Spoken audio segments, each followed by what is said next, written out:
Bismillahirrahmanirrahim. Assalamualaikum warahmatullahi wabarakatuh. Innal hamdalillah nahmaduhu wa nasta'inuhu wa nastaghfiruh wa na'udzu billahi min shururi anfusina wa min sayyiati a'malina. Man yahdihillahu fala mudilla lahu wa man yudlil fala hadiya lahu. أشهد أن لا إله إلا الله وحده لا شريك له وأشهد أن محمدا عبده ورسوله لا نبي بعده. قال الله تعالى في كتابه الكريم: يا أيها الذين آمنوا اتقوا الله حق تقاته ولا تموتن إلا وأنتم مسلمون. يا أيها الناس اتقوا ربكم الذي خلقكم من نفس واحدة وخلق منها زوجها وبث منهما رجالا كثيرا ونساء واتقوا الله الذي تساءلون به والأرحام إن الله كان عليكم رقيبا. يا أيها الذين آمنوا اتقوا الله وقولوا قولا سديدا يصلح لكم أعمالكم ويغفر لكم ذنوبكم ومن يطع الله ورسوله فقد فاز فوزا عظيما. أما بعد فإن أصدق الحديث كتاب الله وخير الهدى هدى النبي محمد صلى الله عليه وسلم وشر الأمور محدثاتها فإن كل محدثة بدعة وكل بدعة ضلالة وكل ضلالة في النار. Para jemaah yang dimuliakan oleh Allah Subhanahu wa taala, alhamdulillah kita bersyukur kepada Allah Subhanahu wa taala yang telah mempertemukan kita di tempat yang penuh keberkahan ini, di tempat yang terbaik di muka bumi, yaitu sebagaimana sabda Rasulullah sallallahu alaihi wasallam, wa khairu baqaiha masajiduha. Tempat terbaik di muka bumi ini adalah masjid-masjidnya. Alhamdulillah kita bisa berkumpul di tempat terbaik itu, bahkan di malam terbaik, bahkan di malam yang paling baik dari malam-malam yang berlalu dari sepekan, yaitu malam Jumat. Malam yang kita dianjurkan di situ membaca surat Al-Kahfi. Dan kita di sini berkumpul di salah satu dari rumah Allah Subhanahu wa taala. Sebagaimana yang mungkin saya tegaskan, bisa kita katakan ini adalah masjid karena isyarat dari pemberi wakaf dari Timur Tengah, tepatnya di Qatar.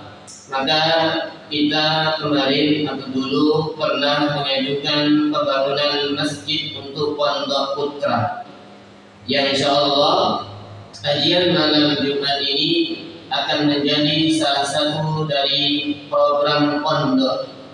Bahkan insyaallah alhamdulillah pada tahun ini kita akan mulai membuka pendaftaran santri baru untuk Pondok Putra. Dan insyaallah ketika nanti sudah aktif, maka seperti biasa di tempat ini akan ada halaqah, ada kajian dan semisalnya. Oleh karenanya bisa kita bahasakan dengan masjid pondok. Sekali yang perlu saya tegaskan, ada di negeri kita istilah masjid dan ada di negeri kita dengan istilah musalla. Istilah masjid dan musalla di zaman Nabi sallallahu alaihi wasallam itu berbeda.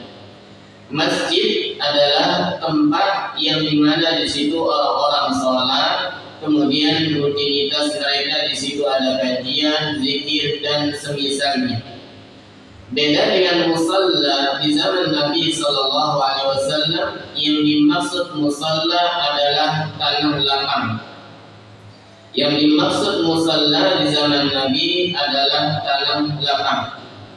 Dalilnya sebagaimana dalam hadis yang sahih, Rasul sallallahu alaihi wasallam pernah bersabda bahwasanya fala yaqrabanna musallana man lam yudahi man yastati' yudahi falam yudahi fala yaqrabanna musallana atau kama qala sallallahu alaihi wasallam. Nabi kita mengatakan barang siapa yang mampu berkurban tapi dia tidak berkurban, maka jangan sekali-kali mendekati musalla tempat kita sholat. Dan praktek info atau khabar dari sahabat, asal, tabi'in dan para ulama kita menyebutkan musalla yang dimaksud dalam hadis Nabi dalam konteks tadi adalah tempat sholat Id yang dikenal dalam bahasa kita adalah lapangan.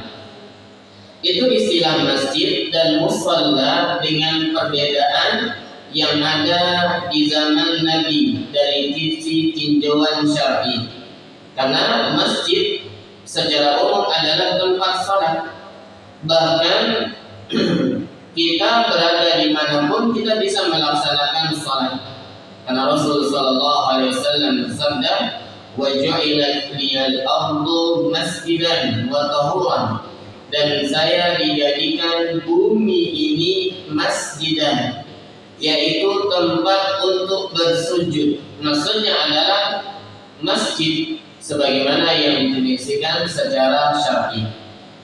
Di dalam negeri atau di negeri kita ternyata istilah masjid dan musalla itu berbeda. Hal yang perlu untuk kita sama-sama mengetahui. Maka secara syar'i bahwasanya masjid itu adalah sebagaimana yang disebutkan oleh para ulama kita dalam bahasa mereka, bahwasanya al-masjid yang namanya masjid huwallazi yusalli fihi shalawatul khamsi, tempat di mana salat 5 waktu ditegakkan. Kalau di negeri kita di musalla pun kadang ditegakkan. Wa mabniun bina'an mu'addan mawqufan, dan dibangun di atas tanah wakaf. Dan alhamdulillah kita berada di masjid pondok yang dibangun di atas tanah wakaf. Walahu imamun rawatib, dan di situ ada imam yang ditetapkan. Fahadza lahu hukmul masajid. Kalau seperti ini maka dia berlaku hukum masjid.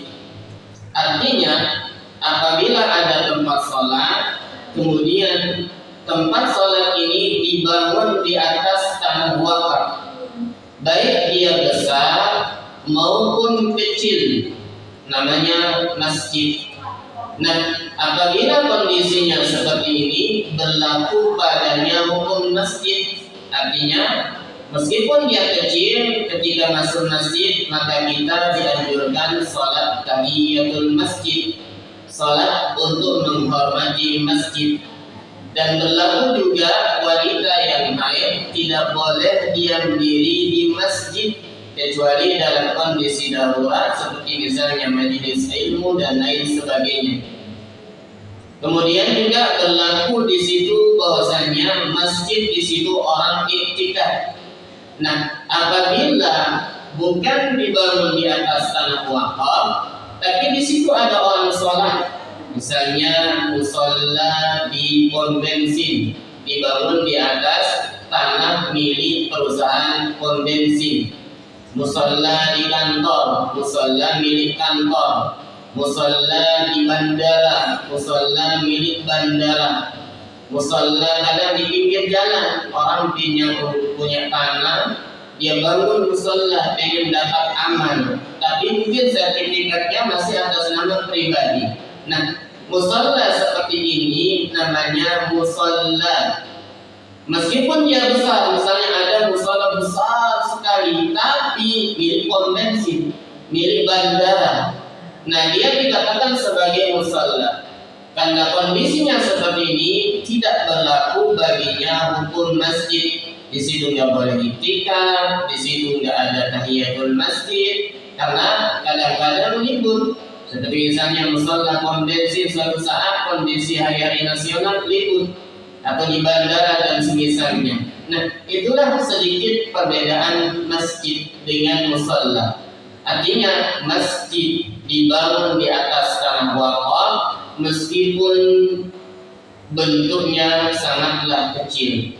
Beda dengan musola, musola itu tidak dibangun di atas tanah wakaf. Kalau ada musola dibangun di atas tanah wakaf, maka secara hukum tetap dikatakan dia sebagai masjid, meskipun orang bilang dia musola. Misalnya di sini kata kecil sekali orang bilang musola, tidak mengapa.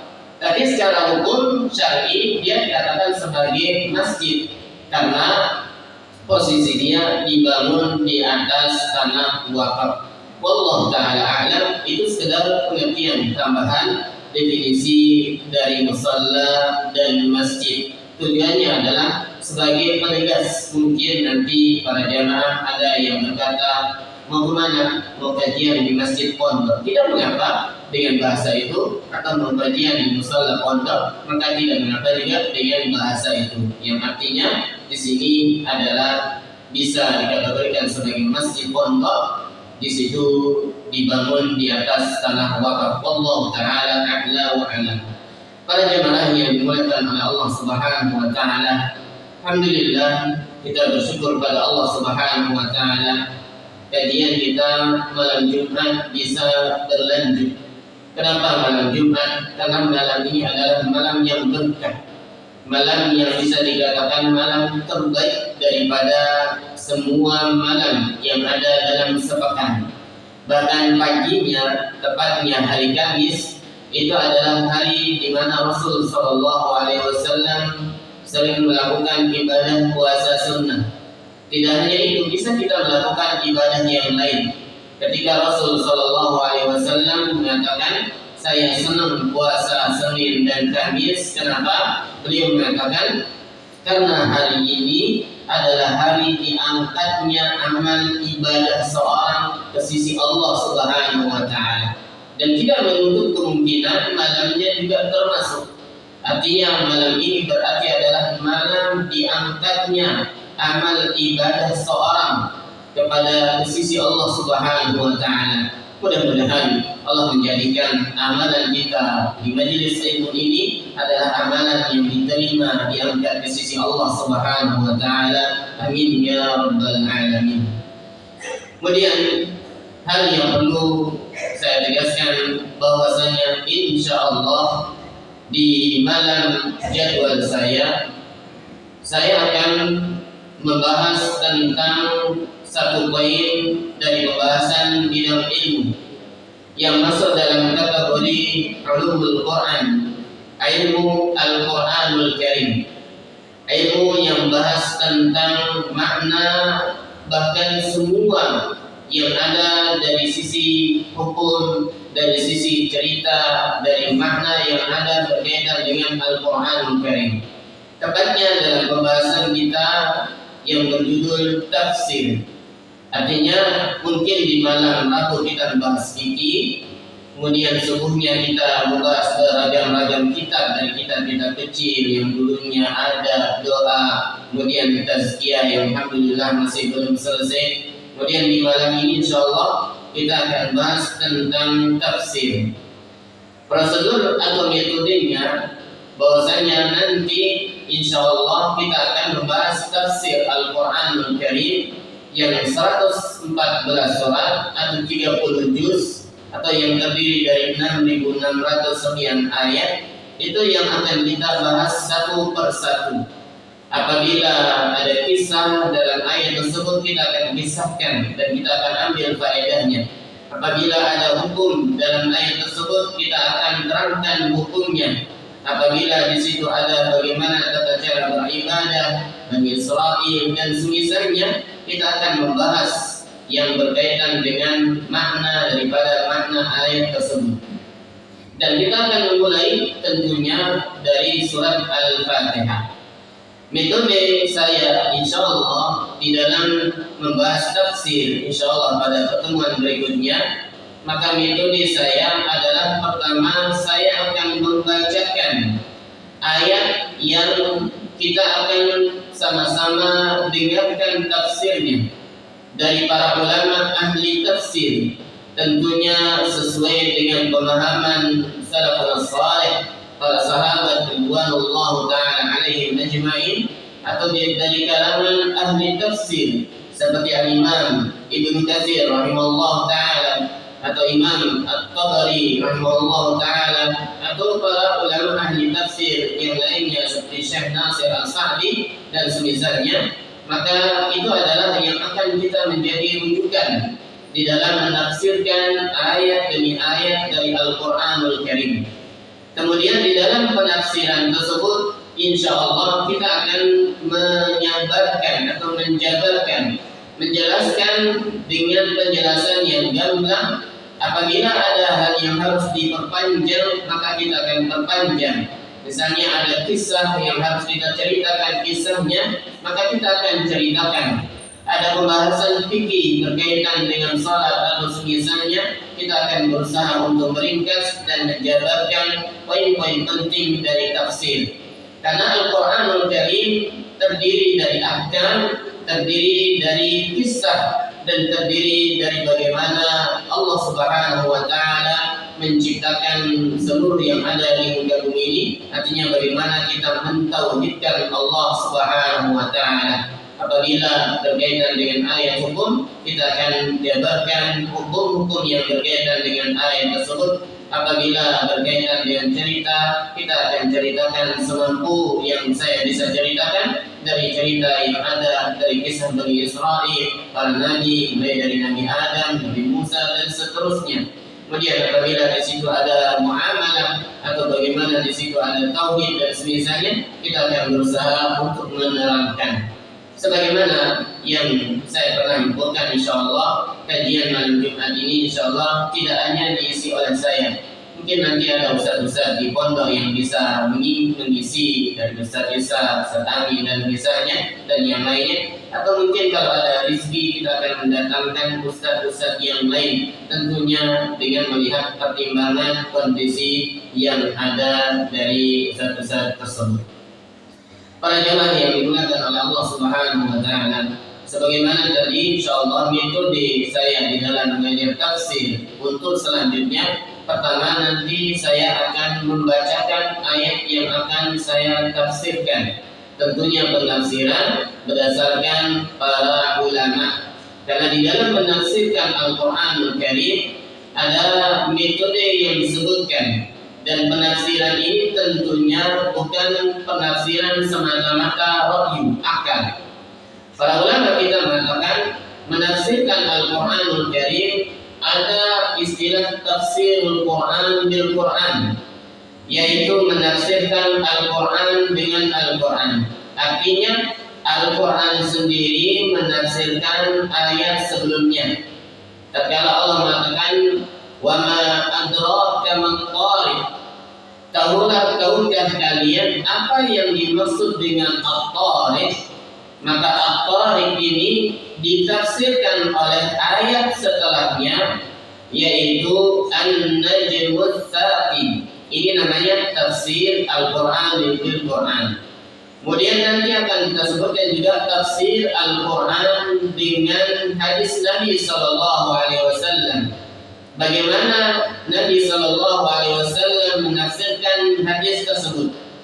Sebagaimana misalnya dalam ayat ya Allah Subhanahu Wa Taala menetapkan salat yang paling berat, disebutkan salatul asar. Yang dimaksud dari ayat tersebut adalah salat asar. Artinya apa? Ayat ini ditafsirkan oleh Rasul atau hadis Nabi Sallallahu Alaihi Wasallam.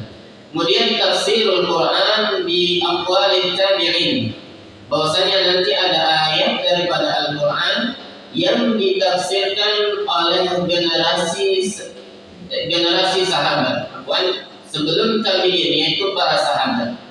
Artinya apa? Ketika Nabi Sallallahu Alaihi Wasallam menerangkan ayat ini, para sahabat juga menjelaskannya.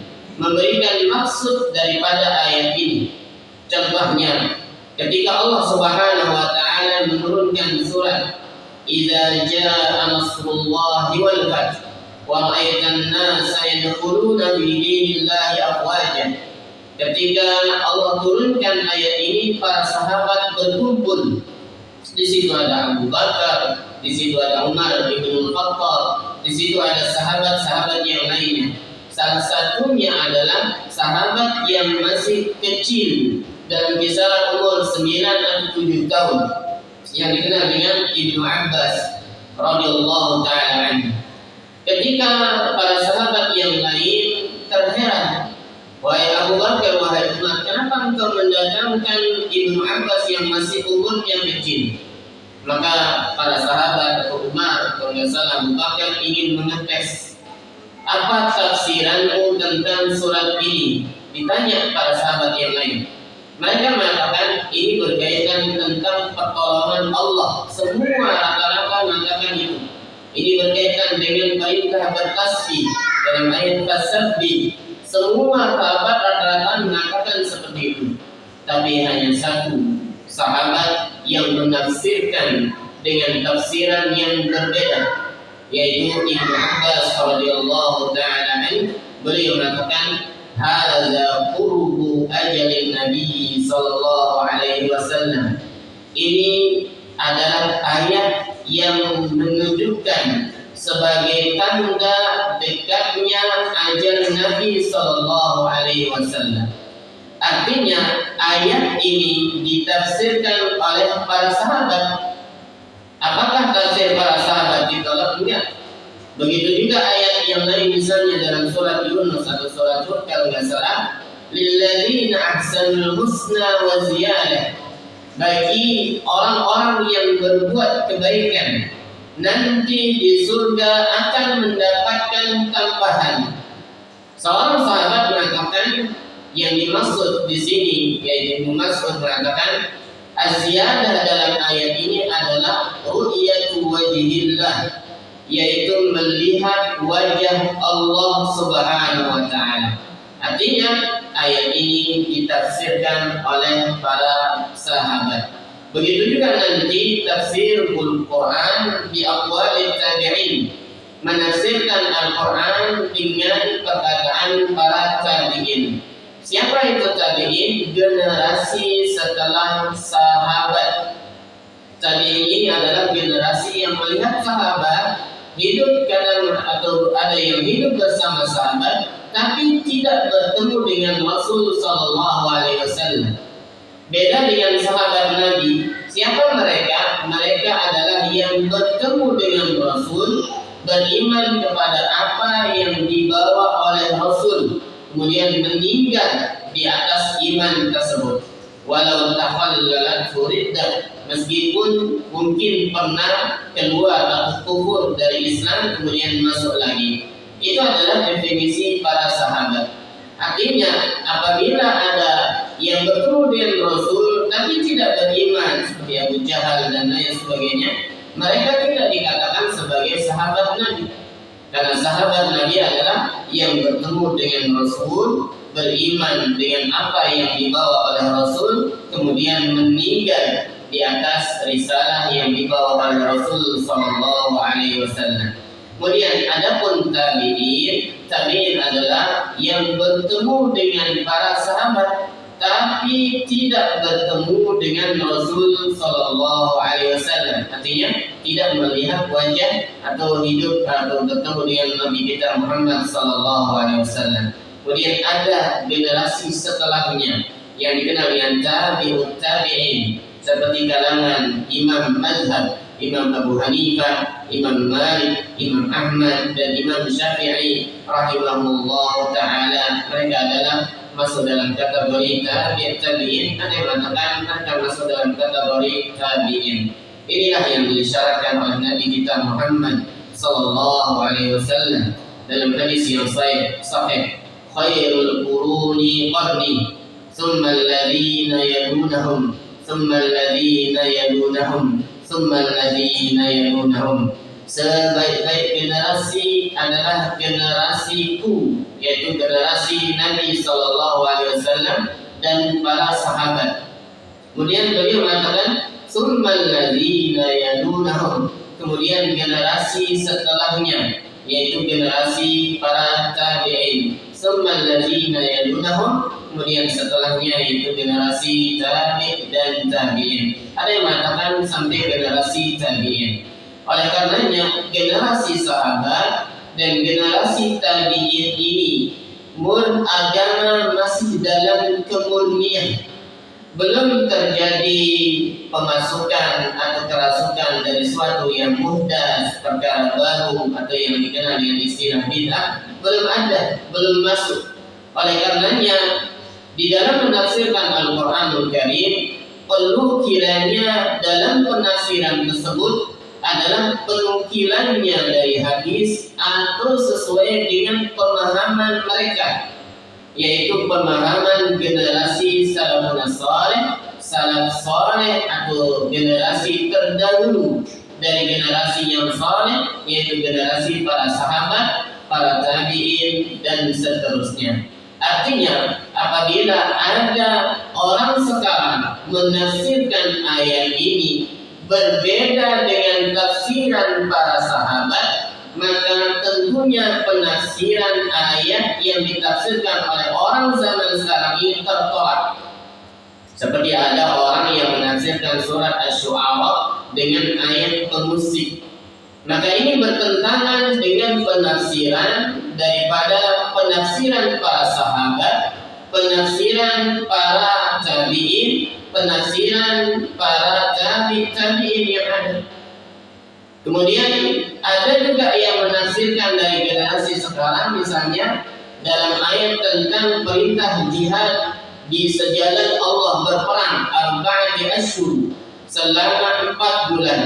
Ada orang zaman sekarang dari kalangan jemaah tabligh misalnya, dia menafsirkan ini perintah khuruj 4 bulan katanya. Padahal perintah ini adalah perintah berjihad untuk berperang.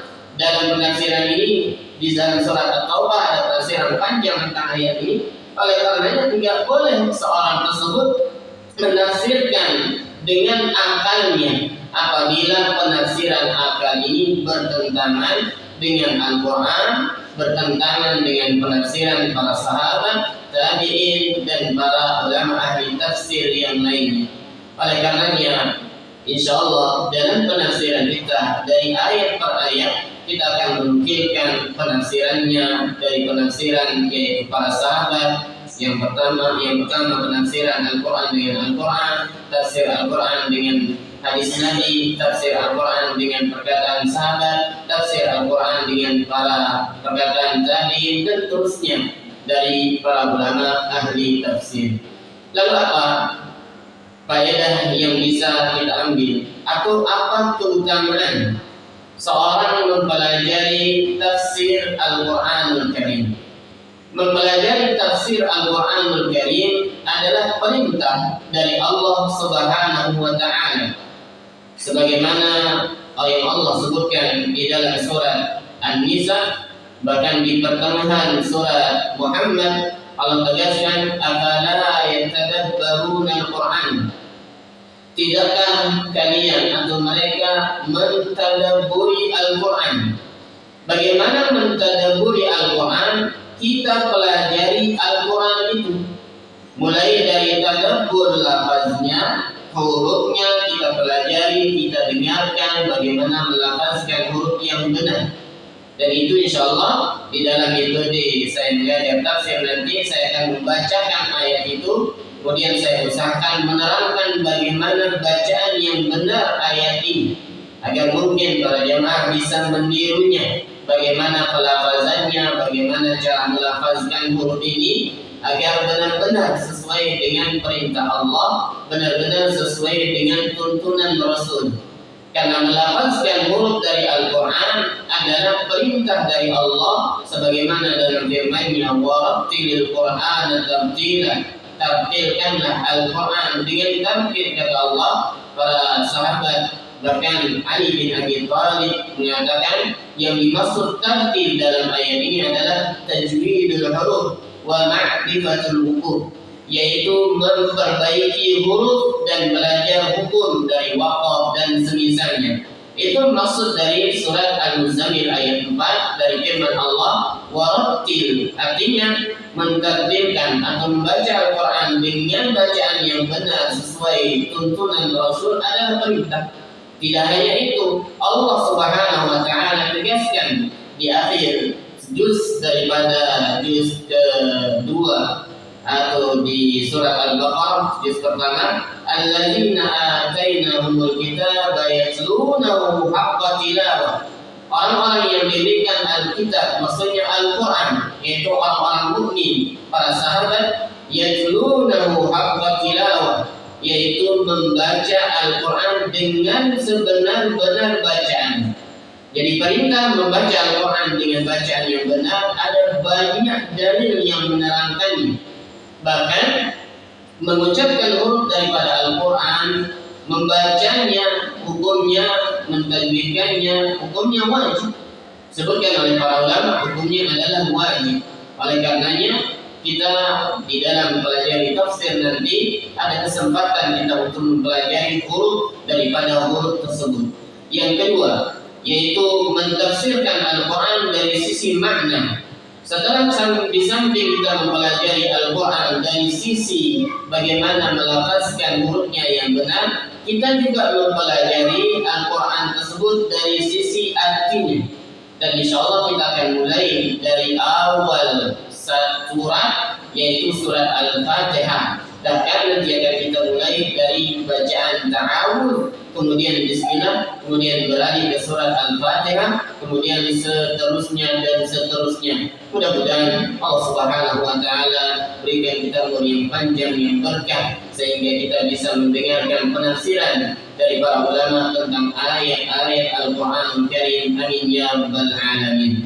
Artinya kita mempelajari tafsir memiliki keutamaan, yaitu merealisasikan perintah Allah Subhanahu wa taala, afala yatadabbaruna al-Qur'an am ala qulubin aqfaluha. Apabila kita tidak mempelajarinya, berarti hati kita benar-benar dalam kondisi terkunci.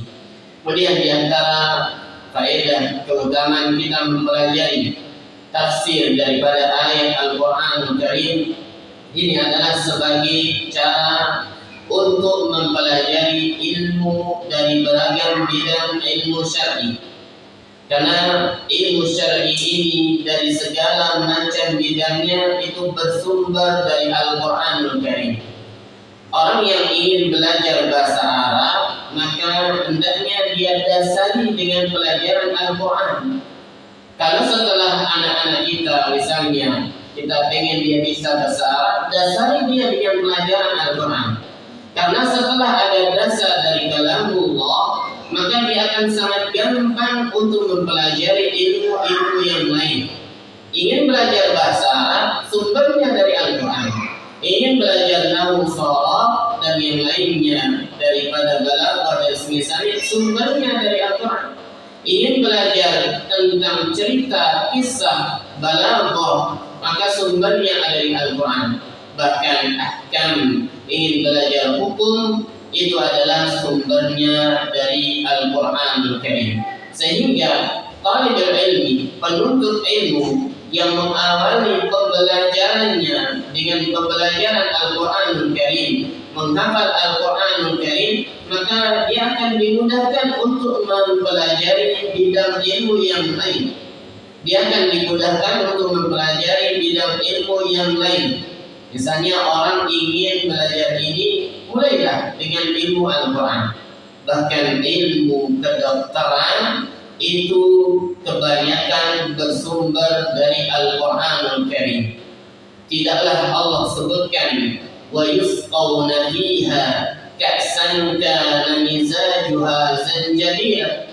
Ketika penduduk surga yusqawn, diberikan minuman ka'san dari yang terbuat dari gelas-gelas yang begitu banyak, mizajuha, dari gelas yang bening dari mutiara, zanjabila, Allah sebutkan zanjabila. Para ulama menyebutkan arti zanjabil di sini bahasa kita adalah jahit. Arti daripada zanjabil di sini adalah jahit. Ternyata ahli kedokteran di zaman dahulu, bahkan ahli kedokteran masa kini menyebutkan bahwasanya minum jahit ini sangat memiliki banyak keutamaan bagi tubuh kita. Kenapa? Karena jahit ini adalah ternyata minumannya nanti dari minuman penduduk surga. Ini yang Allah sebutkan di pertengahan surat Al-Insan. Sehingga ahli kedokteran masa kini menyebutkan ternyata jahit ini memiliki khasiat yang sangat luar biasa. Memiliki berbagai macam, di dalamnya ada unsur sebagai obat penyakit. Misalnya obat daripada lambung ada pada jahit. Atau wanita yang tidak lancar haid-haidnya bisa diobati dengan jahit. Atau orang yang kedinginan bisa diobati dengan jahit. Bahkan sekarang yaitu herbali, seorang orang yang bergeologi hebat meracik atau minuman dengan jahe, campur gula aren dan semisalnya, dan itu bisa diterapkan sebagai konsumsi. Kita ambil faedah bahwasanya segala bidang ilmu itu bersumber dari Al-Quran. Orang yang ingin belajar bidang ilmu, maka hendaknya diawali pembelajarannya dengan Al-Quran Al-Karim, mulai dari menghafalnya, mempelajari maknanya, dan seterusnya. Artinya apa? Mempelajari tafsir memiliki keutamaan. Keutamaan yang kita dapatkan adalah berupa kelebihan kita bisa mendapatkan beragam ilmu dari mempelajari tafsir Al-Quran Al-Karim. Kalau kita belajar malam Rabu misalnya kajian kita fikih, yang kita dapatkan adalah fikih. Bagaimana ibadah, bagaimana muamalah, bagaimana ini itu dan lain sebagainya. Yang kita dapatkan adalah berkaitan dengan fikih. Tapi kalau kita mempelajari Al-Quran, maka kita yang akan mendapatkan tidak hanya fikih, tidak hanya ilmu bahasa, tidak hanya ini itu dan lain sebagainya yang akan kita dapatkan. Kemudian keutamaan berikutnya, bahwasanya orang yang mempelajari tafsir Al-Quran Al-Karim berarti dia sedang mempelajari kalamullah, perkataan Allah dari kalam yang terbaik. Sehingga para ulama kita mengatakan asyraful kalami wa ahsanuhu wa asdaquhu wa a'zamuhu barakatan wa fadlan wa kalamullah. Kalam yang paling mulia, kalam yang paling bagus, kalam yang tidak ada dustanya, kalam yang agung, kalam yang berkah, bahkan kalam yang bisa memberikan karunia kelebihan. Apa maksud kalam yang bisa memberikan karunia dan kelebihan? Yaitu merupakan mukjizat dari Allah Subhanahu wa Ta'ala. Ketika Allah sebutkan di pertengahan surat Fatir, innal ladzina yatluna kitaballah wa aqamus shalah wa anfaqu mimma razaqnahum sirran wa alaniyah. Kemudian Allah mengatakan zalika fadlullah. Itu adalah karunia dari Allah. Artinya Al-Quran ini mendatangkan karunia. Bahkan para ulama menyebutkan orang yang IQ-nya rendah, yang kemampuannya bisa dikatakan rendah, di dalam bahasa kita bodoh, maka coba terapkan padanya untuk menghafal ayat demi ayat daripada Al-Quranul Karim. Artinya apa? Al-Quran ini dengan mukjizatnya nanti akan menjadikan orang yang menghafal Al-Quranul Karim ini memiliki kedewasaan, kecerdasan yang luar biasa. Artinya apa? Allah jaga akalnya. Bahkan para ulama ahli tafsir ketika menafsirkan surat Al-Bayyinah, kalau tidak salah, bahwasanya orang yang tidak dihinggapi pikun adalah orang yang menghafal Al-Quranul Karim. Maka para jamaah bisa memulai nanti kalau pulang atau setelah sholat subuh langsung tutup pintu rumahnya, hafal Al-Quran ini mulai dari An-Nas, surat ayat pertama surat An-Nas misalnya hari ini qul a'udzu birabbin nas, terus sampai hafal. Besok malikin nas, terus sampai hafal. Kalau itu adalah 7 ayat, maka hari ke-7 kita ulang dari awal sampai hafal. Setelah hafal surat ini, indahkan Falaq, An-Nas, kemudian Al-Ikhlas, Al-Lahab. Nanti tidak terasa kita akan mendapatkan tambahan dari hafalan. Tidak terasa kita ternyata sudah sampai setengah juz, masya Allah. Kita sampai 1 juz, masya Allah. Ketika ada yang tertancap di otak kita dari Al-Quranul Karim, maka itu adalah sebagai bentuk mukjizat dari karunia, dari penjagaan Allah Subhanahu wa Ta'ala terhadap otak kita. Kita nggak akan mudah stres, kita nggak akan mudah susah, kita nggak akan mudah ini, itu dan lainnya. Sehingga para ulama kita katakan, cobalah ketika kalian ingin hidup tenang, pagi tenang, tanpa beban pikiran, coba hafalkan ayat demi ayat dari Al-Quran ini. Ada seorang pernah bercerita kepada Ustaz, salah satu Ustaz, dia mengatakan, Ustaz, wahai Ustaz, ternyata benar. Setelah saya menghafal Al-Quran ini pada cuma 1 juz, dia bilang, ternyata hidup saya berkah. Ternyata kehidupan saya berubah. Yang tadinya saya banyak masalah, ternyata semuanya Allah mudahkan. Menunjukkan ini adalah mukjizat Al-Quranul Karim. Sehingga Allah sebutkan Al-Quran ini dengan istilah fadl, karunia, bahkan mubarak yang mendatangkan keberkahan. Di antara faedahnya tadi, yaitu penjagaan terhadap diri kita, jasad kita, otak kita, IQ kita, sehingga kita bisa itu menjadi orang-orang yang dimuliakan oleh Allah Subhanahu wa Ta'ala karena melekatnya Al-Quran pada diri kita. Sebagaimana mungkin kita ketahui, tidaklah Al-Quran itu hingga di suatu tempat menjadikan tempat itu menjadi sesuatu yang mulia. Ketika Allah Subhanahu wa Ta'ala turunkan Al-Quran di bulan Ramadan, ternyata bulan Ramadan menjadi bulan yang paling mulia. Ketika Allah turunkan Al-Quran di malam Lailatul Qadar, jadilah malam Lailatul Qadar ini malam yang paling mulia. Ketika Allah turunkan Al-Quran melalui perantara satu malaikat yang dikenal dengan malaikat Jibril, ternyata malaikat Jibril menjadi malaikat yang paling mulia. Ketika Allah turunkan Al-Quran ke tanah yang tandus, Makkah, Madinah, maka jadilah Makkah dan Madinah ini adalah tempat yang paling mulia di muka bumi ini.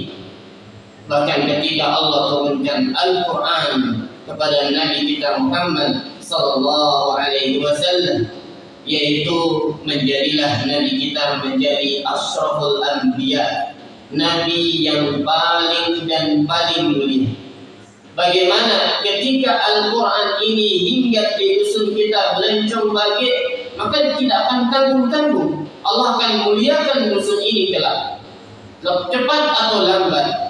Bagaimana ketika Al-Quran itu hingga di dalam diri kita, di dalam diri para jamaah, ketika mulai dengan hafalan 1 ayat, besok berusaha 1 ayat, dan seterusnya.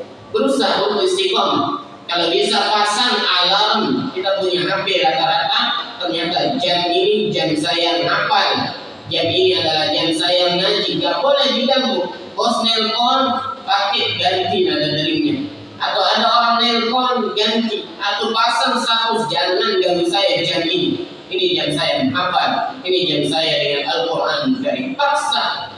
Kalau kita sudah paksakan untuk ibadah semacam ini, kita akan bisa berjalan dengan ibadah tersebut. Sehingga awal ibadah itu adalah paksaan, lama-lama akan menjadi kebiasaan, dan seterusnya nanti akan menjadi sesuatu yang sangat kita butuhkan. Tidak tenang saya kalau nggak sholat di masjid.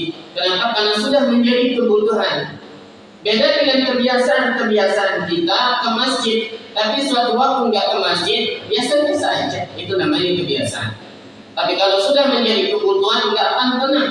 terasa deg-degan, terasa hampa kalau nggak sholat berjamaah ke masjid, terasa hampa kalau sebulan libur kajian tidak mempelajari Al-Quran, terasa hampa apabila hari ini tidak mendengarkan Al-Quran, apabila hari ini tidak membiasakan diri kita untuk menghafal Al-Quran Karim.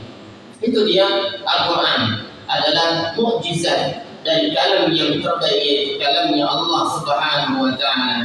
Oleh karenanya kita mempelajari tafsir Al-Quran ini berarti kita telah mempelajari perkataan dari kalamnya Allah yang penuh dengan keberkahan.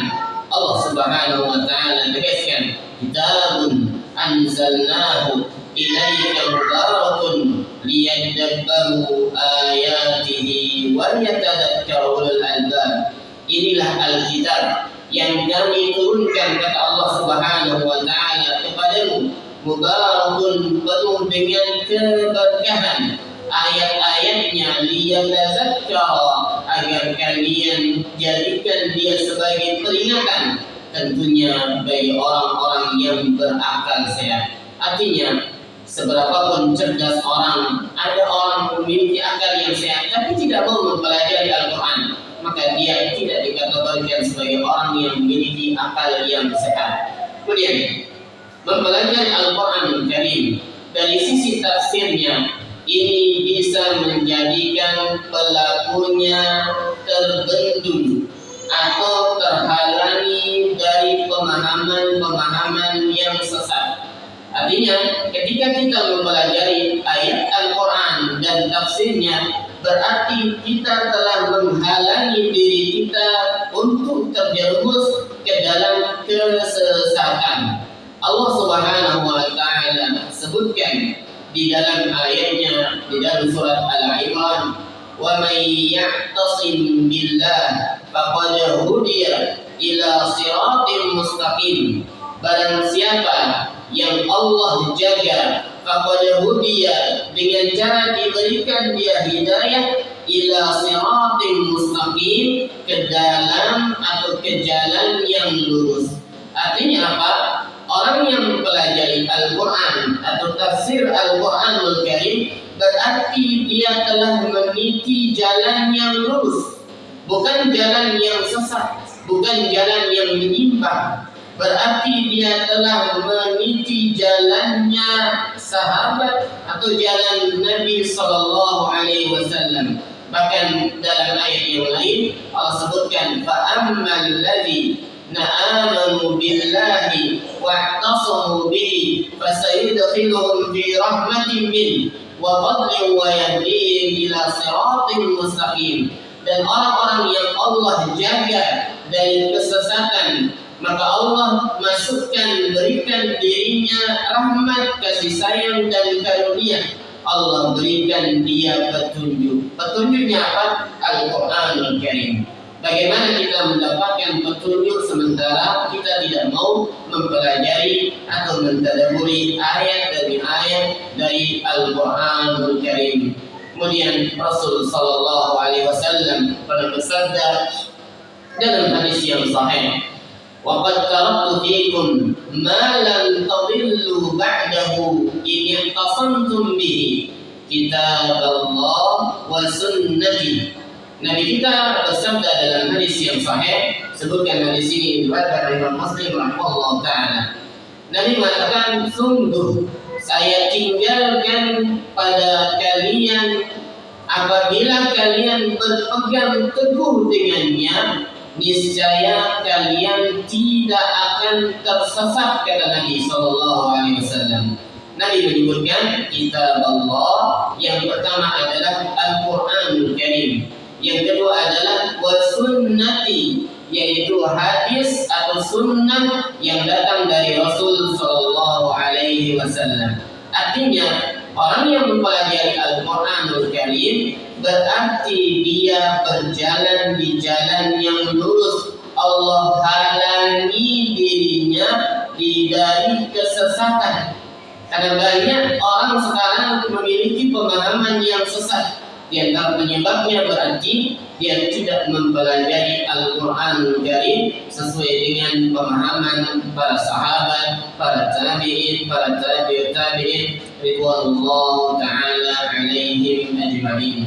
Kemudian di antara keutamaan Al-Quran Karim dan mempelajarinya, maka orang yang mempelajari Al-Quran Karim berarti dia telah sibuk dengan Al-Quran.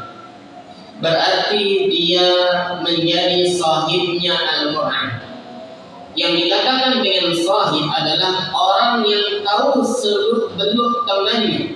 Bahkan dia tahu dia pemarah, dia tahu kapan dia cemberut, dia tahu kapan dia pergi, dia tahu kapan dia begitu. Itu namanya sahib. Nah, orang yang mempelajari Al-Quranul Karim berarti kita dalam kondisi meneliti seluk-beluk daripada Al-Quranul Karim dalam rangka ingin menjadi sahib daripada Al-Quranul Karim.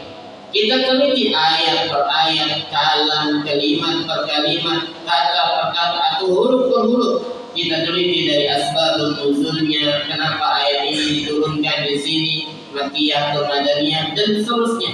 Nah, orang yang mempelajari Al-Quran ini adalah dia dikenal dengan sahibul Quran, berarti dia dimasukkan dalam kategori sahib yang Rasul sallallahu alaihi wasallam bersabda, "Iqra'ul Quran fa innahu ya'ti yaumal qiyamah syafi'an li ashabi." Bacalah Al-Quran, pelajari Al-Quran. Kenapa? Karena Al-Quran nanti datang di hari kiamat akan memberikan syafaat bagi sahibnya. Siapa sahib Al-Quran? Orang yang membaca Al-Quran, orang yang mempelajari Al-Quran, atau yang dekat dengan Al-Quran. Kalau orang seumur hidupnya tidak mempelajari Al-Quran, maka belum dikatakan dia sebagai sahib. Maka sahib Al-Quran adalah orang yang mempelajari, salah satu yang dia pelajari adalah tafsir daripada Al-Quranul Karim. Sehingga Rasul sallallahu alaihi wasallam menyebutkan dalam hadis ini, nanti di hari kiamat bahwasanya Al-Quran ini akan memberikan syafaat atau akan menjadi penolong bagi siapa?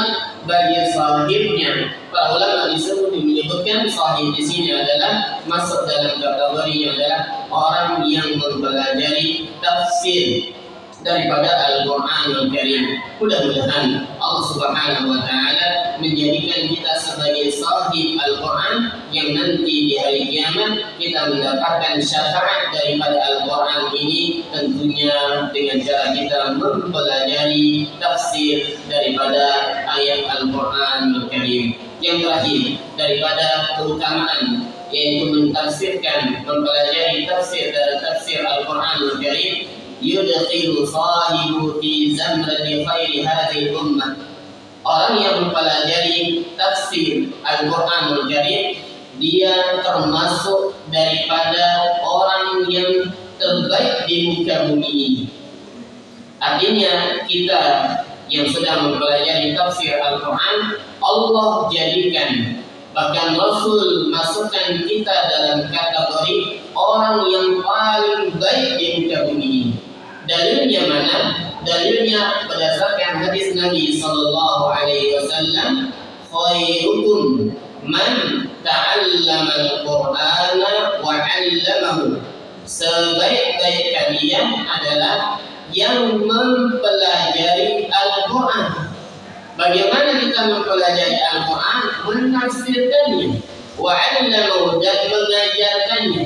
Artinya di sini posisi orang yang mempelajari tafsir Al-Quran, Rasul jadikan dalam sabdanya sebagai umat, sebagai hamba yang terbaik di sisi Allah Subhanahu wa taala. Bahkan seorang sahabat bernama Abdurrahman As-Sulami duduk di Masjid Kuba di zaman itu mengajarkan Al-Quran 60 tahun. Beliau duduk mengajarkan Al-Quran, tidak mau pindah ke tempat lain. Apa kata beliau? Hadzal ladzi aq'adani maq'adi hadza, yang menyebabkan saya duduk bertahan sampai saat ini adalah hadis tadi. hadis Rasul Shallallahu Alaihi Wasallam yang bersabda, sebaik-baik kalian adalah orang yang mempelajari Al-Quranul Karim. Dalam riwayat yang lain, para sahabat menyebutkan bahwasanya annahum kan yaqtaribuna min Rasulillah sallallahu alaihi wasallam 10 ayatin fala ya'khuduna bil 10 al-ukhra hatta yu'allimu ma fi hadhihi al-'ilm. Para sahabat ketika belajar Al-Quran, mereka pelajari 10 ayat. Artinya dihafalkan 10 ayat, dia pelajari 10 ayat, mereka pelajari terus sampai paham, baru pindah ke ayat berikutnya. Dan itu metode yang disebutkan oleh para ulama, tentunya berdasarkan hadis Rasul Sallallahu Alaihi Wasallam. Kemudian di sini menunjukkan bahwasanya kita atau orang yang mempelajari tafsir daripada Al-Quran, yang merupakan turunan mempelajari tafsir adalah Allah jadikan dia sebagai makhluk terbaik di muka bumi ini. Kapan? Ketika mereka mempelajari tafsir daripada tafsir Al-Quran Karim. Itu dia sedikit mukadimah sebagai pendahulu dari pembelajaran tafsir Al-Quran Karim. Kita akan lanjutkan insyaallah pada pertemuan berikutnya. Kita akan memulai yaitu mempelajari tafsir Al-Quran Karim mulai dari awal surat atau bahkan mulai dari ta'awudz. Metodenya seperti tadi, insyaallah di masjid ini insyaallah nanti akan kita bikin rak. Kita akan siapkan Al-Quran beserta terjemahannya. Jadi para jemaah, ibu-ibu atau bapak-bapak bisa nanti sambil melihat mushaf atau melihat Al-Quran agar lebih fokus atau agar lebih mendapatkan pahala double, karena dengan itu kita akan mendapatkan pahala melihat Al-Quran, memegang Al-Quran dan semisalnya. Untuk itu yang bisa saya sampaikan pada malam yang penuh dengan keberkahan ini. Mudah-mudahan apa yang kita sampaikan menjadi pemberat timbangan amal ibadah kita dan menjadi ladang pahala bagi kita, sehingga nantinya Allah balas dengan surganya. Amin ya rabbal alamin. Karena sudah azan, maka silakan muazin bisa azan di sini. Ibu-ibu yang mau berwudu bisa wudu di kandang bebek, ada kami siapkan tempat wudu dan ada kami siapkan WC di sana. Bapak-bapak bisa wudu di samping. Sekian, wassalamualaikum warahmatullahi wabarakatuh. Subhanallah wa bihamdihi asyhadu an la ilaha illa anta astaghfiruka wa atubu ilaik.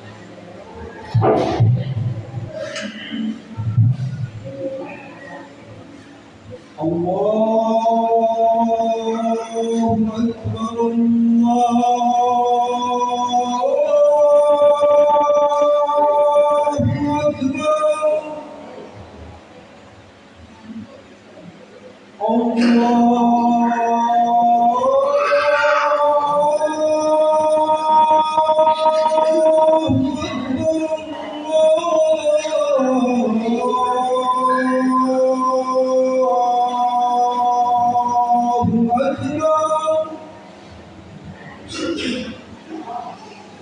أشهد أن لا إله إلا الله.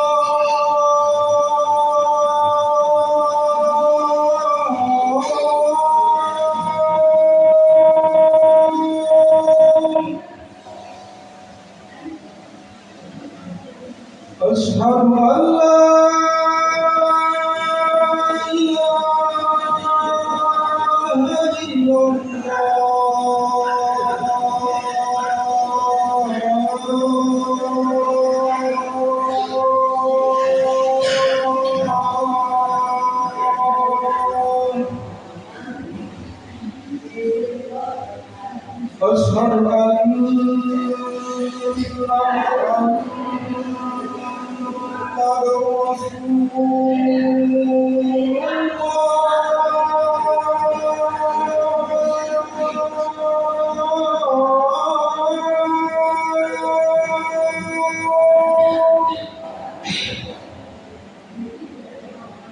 أشهد أن محمدًا رسول الله.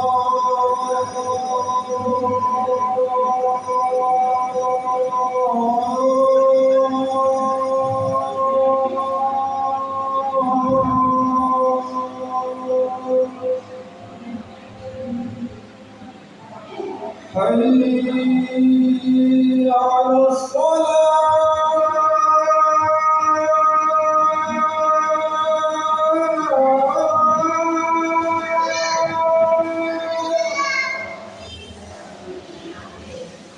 حي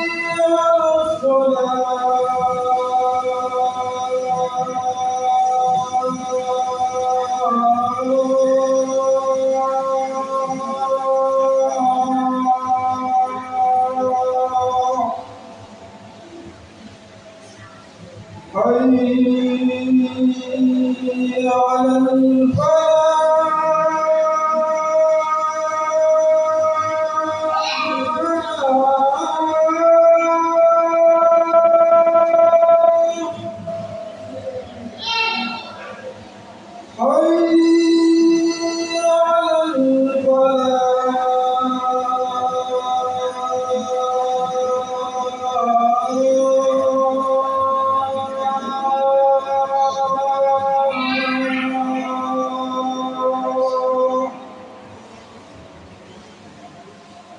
الله أكبر الله أكبر أشهد أن لا إله إلا الله أشهد أن محمدا رسول الله حي على الصلاة حي على الفلاح قامت الصلاة قد قامت الصلاة الله أكبر الله أكبر لا إله إلا الله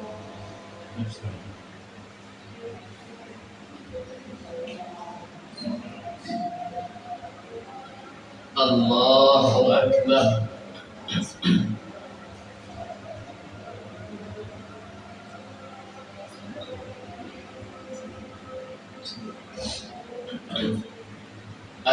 Alhamdulillahi Rabbil Alamin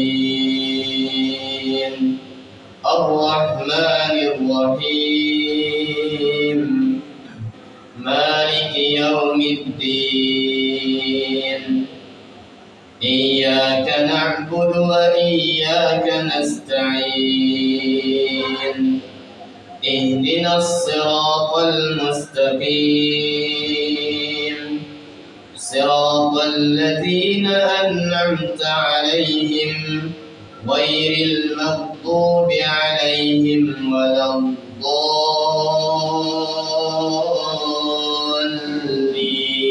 waladdallin Amin. Idza zulzilatil ardu zilzalaha wa akhrajatil ardu asqalaha wa qala al insanu ma laha yawma idhin tuhaddithu akhbaraha bi anna rabbaka awha laha yawma idhin yasdurun nasu ashtatan liyuraw a'malahum faman ya'mal mithqala dharratin khayran yarah wa man ya'mal mithqala dharratin sharran yarah. Allahu Akbar.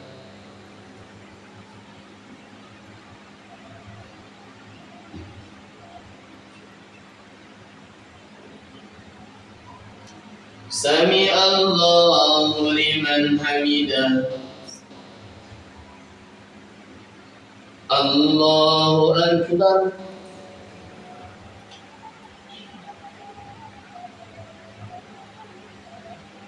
Allahu Akbar.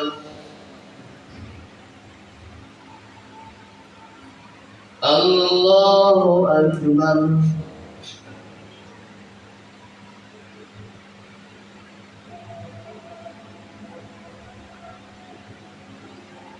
الله أكبر.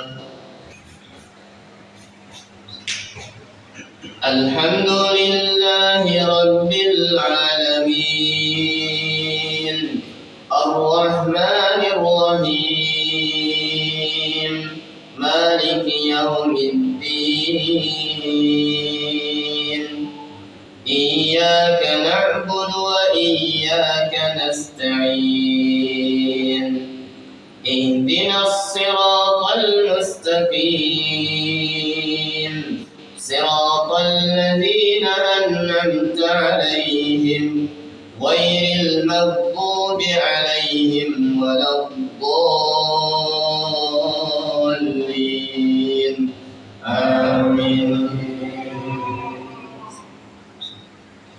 أرأيت الذي يكذب بالدين فذلك الذي يدع اليتيم ولا يحض على طعام المسكين فويل للمصلين الذين هم عن صلاتهم ساهون الذين هم يراءون ويمنعون الماعون. الله أكبر.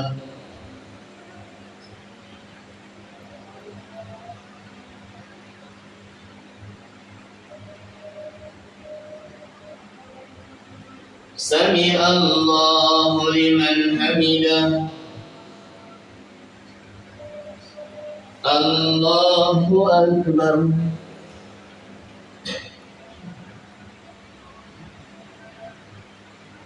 الله أكبر.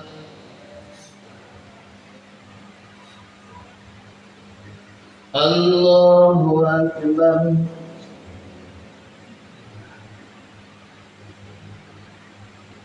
الله أكبر.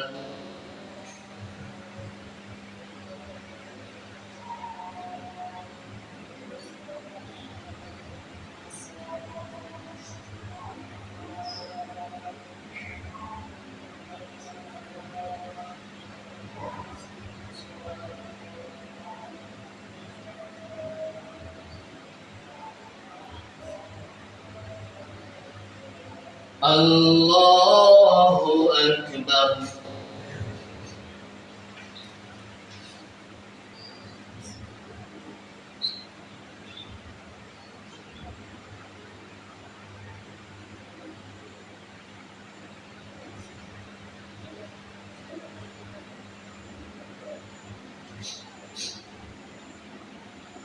الله أكبر.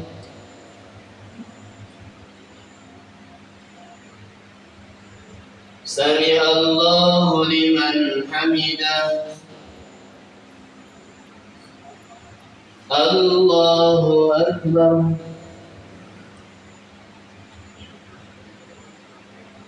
الله أكبر. الله أكبر.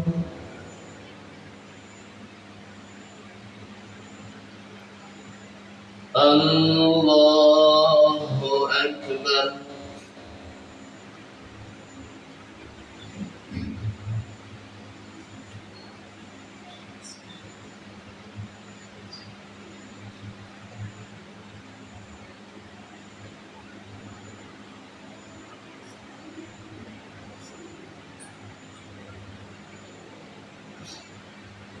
الله أكبر.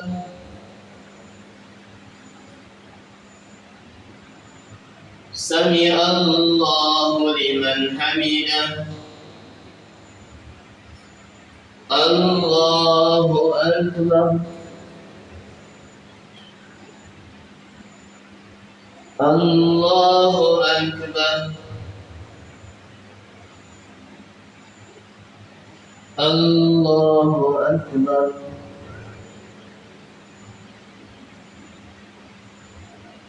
Allahu Akbar.